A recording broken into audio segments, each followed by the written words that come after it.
ఏంటండి బాబు ఈ రామరాజు అసలు ఇలా తయారయ్యాడు? కొంచెం కూడా బుద్ధి జ్ఞానం లేకుండా ప్రవర్తిస్తూ ఉంటాడనమాట.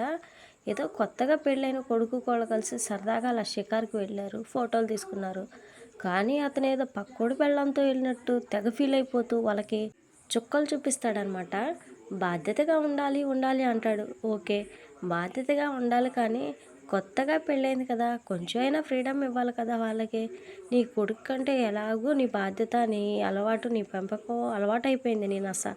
కానీ కొత్తగా వచ్చిన కోడలు నీ కొడుకుని నమ్ముకొని వచ్చింది కదా, ఆ అమ్మాయికి ఎన్ని ఆశలు పెట్టుకుని ఉంటుంది లైఫ్ మీద. ఎప్పుడు కొడుక్కి మిల్లు మిల్లు అని చెప్పేసి బాధ్యత చెప్పకుండా కొంచెం భార్యతో సరదాగా ఉండమని కూడా చెప్పు, సరేనా? ఎంతకీ మన రామరాజు ఏం చేశాడు ఏంటి అనేది చెప్తాను ఫ్రెండ్స్. వీడియోని స్కిప్ చేయకుండా చివరి వరకు చూడండి. రామరాజు లాంటి తండ్రి ఉంటే మాత్రం ఆ ఇంట్లో కొడుకు కోడళ్ళు ప్రశాంతంగా కాపురం కూడా చేసుకోరనమాట. అంత దరిద్రంగా ఉంటుంది ఈ రామరాజు క్యారెక్టరు. నేను తిడుతుంది రామరాజు క్యారెక్టర్ని మాత్రమేనండి, రామరాజు క్యారెక్టర్లో ఉన్న ప్రభాకర్ని అయితే కాదు. మరి ప్రభాకర్ ఫ్యాన్స్ ఎవరైనా ఉంటే హర్ట్ అవుతారని విషయం చెప్తున్నాను. పెళ్ళైన తర్వాత ఫస్ట్ టైం ఇల్లు వదిలిపెట్టి భర్త సాగర్తో కలిసి హైదరాబాద్ వెళ్ళిన నర్మద అయితే ఈ 2 రోజులు మనకి జీవితాంతం గుర్తుండిపోతుంది. నువ్వు ఎన్ని రోజులు నా కోసం టైం కేటాయించకుండా ఆ రైస్ మిల్ చుట్టూ తిరుగుతుంటే చాలా కోపం వచ్చేది. బాధపడిన సందర్భాలు ఎన్నో. కానీ నా కోసం ఫోన్ స్విచ్ ఆఫ్ చేసి నా కోసం నీ టైం అంతా కేటాయించినందుకు చాలా సంతోషంగా ఉంది సాగర్ అని చెప్పేసి ఎమోషనల్ అవుతుందన్నమాట. ఇక వారి ప్రయాణాన్ని ముగించుకొని ఇంటికైతే వస్తారనమాట. మేడం ఇల్లు వచ్చేసిందని చెప్పేసి ఆటో డ్రైవర్ చెప్పగానే, అప్పుడే ఇల్లు వచ్చేసిందా, ఇంకొంతసేపు ఉంటే బాగుండు, దిగులు వచ్చేసింది నాకు, సర్లే పద అని చెప్పేసి ఆటో అయితే దిగుతుందనమాట నర్మద.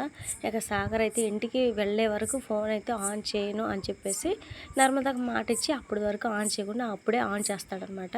ఇక నర్మద అయితే, Sagar thank you so much, నీ వర్క్ డిస్టర్బ్ కాకుండా నా కోసం కూడా కొంత సమయం కేటాయించు స్వామి, నేను కూడా హ్యాపీగా ఫీల్ అవుతానని చెప్పేసి అంటూ ఉంటుందన్నమాట. ఇక అలా ఫోన్ ఆన్ చేశాడో లేదో ఇక మన రామరాజు నుంచి ఫోన్లు వస్తూనే ఉంటాయి. ఇక భయంగా ఇంట్లోకి అయితే వస్తాడనమాట సాగర్. భయంగా ఉంది నర్మద అని చెప్పేసి సాగర్ అనగానే, ఏం కాదులే పద అని చెప్పేసి నర్మద అయితే అంటదనమాట. ఇంతలో శ్రీవల్లి అయితే ఎదురుగా వచ్చి చూస్తుందన్నమాట వాళ్ళని. ఇంకా అది చూసి నర్మద, ఏమేంట్రీరా బాబు, ఎవరు రాకూడదు వాళ్ళే వచ్చారని చెప్పేసి మనసులో అయితే అనుకుంటుంది అనమాట. ఇక శ్రీవల్లి అయితే, వచ్చేసారా నర్మదా సాగర్, వచ్చేసారు మావయ్య గారు అని చెప్పేసి కావాలని పెద్దగా అరుస్తూ ఉంటుంది అనమాట. అది మనం వచ్చాన్న సంతోషంలో అరుస్తుందా, లేదంటే నాన్న వినాలని వస్తుందని చెప్పేసి సాగర్ అయితే అంటాడు. రెండోదే కరెక్ట్, పద అంటూ సాగర్ని తీసుకొని లోపలికైతే వస్తుంది అనమాట నర్మద. షికార్లు బాగా జరిగాయా అని చెప్పేసి శ్రీవల్లిని కావాలని గట్టిగా అరుస్తూ ఉంటుంది. ఇక దాంతో నర్మద, అక్క ఎందుకు అంత గట్టిగా అరుస్తున్నావు, మేము హైదరాబాద్లో లేలే, ఇక్కడే ఉన్నాం, మెల్లిగా మాట్లాడని చెప్పేసి అంటూ ఉంటుంది అనమాట. నేను చూసి ప్రేమ తన్నుకొస్తుంటే వెటకారం చేసి మాట్లాడతావేంటి నర్మదా అని చెప్పేసి శ్రీవల్లి అయితే అంటుంది అనమాట. ఇంతలో ప్రేమ వచ్చి హక్క అని చెప్పేసి ఇక ప్రేమగా నర్మదానికి అయితే హక్ చేసుకుంటూ ఉంటుంది అనమాట. ఇక అది చూసి శ్రీవల్లి అయితే కుళ్ళుకుంటూ ఉంటుంది.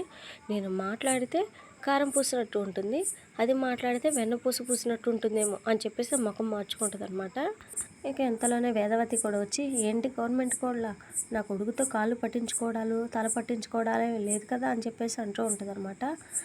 పట్టిస్తే ఏంటంట అని చెప్పేసి నర్మద అనగానే చెవి మేలు పెడుతూ ఉంటుంది అనమాట వేదవతి.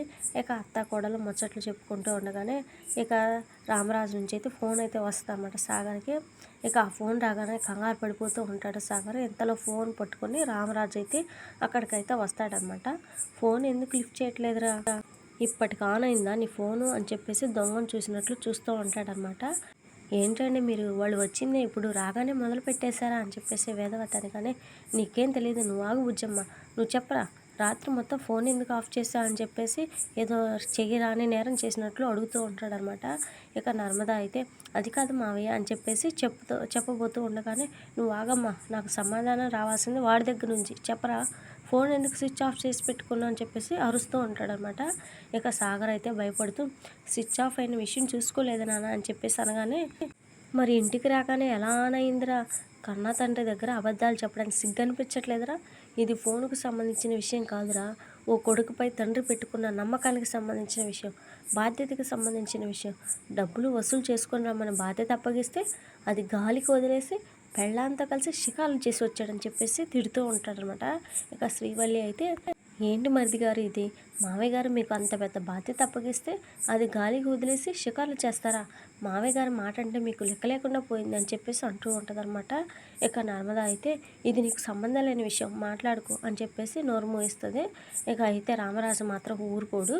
నా పెద్ద కోడలు మాట్లాడే దాంట్లో తప్పేముంది అని చెప్పేసి సపోర్ట్ చేస్తాడనమాట శ్రీవల్లికి. మరి నర్మద ఏం సమాధానం చెప్తుంది ఏంటి అనేది నెక్స్ట్ ఎపిసోడ్లో చూద్దాం ఫ్రెండ్స్.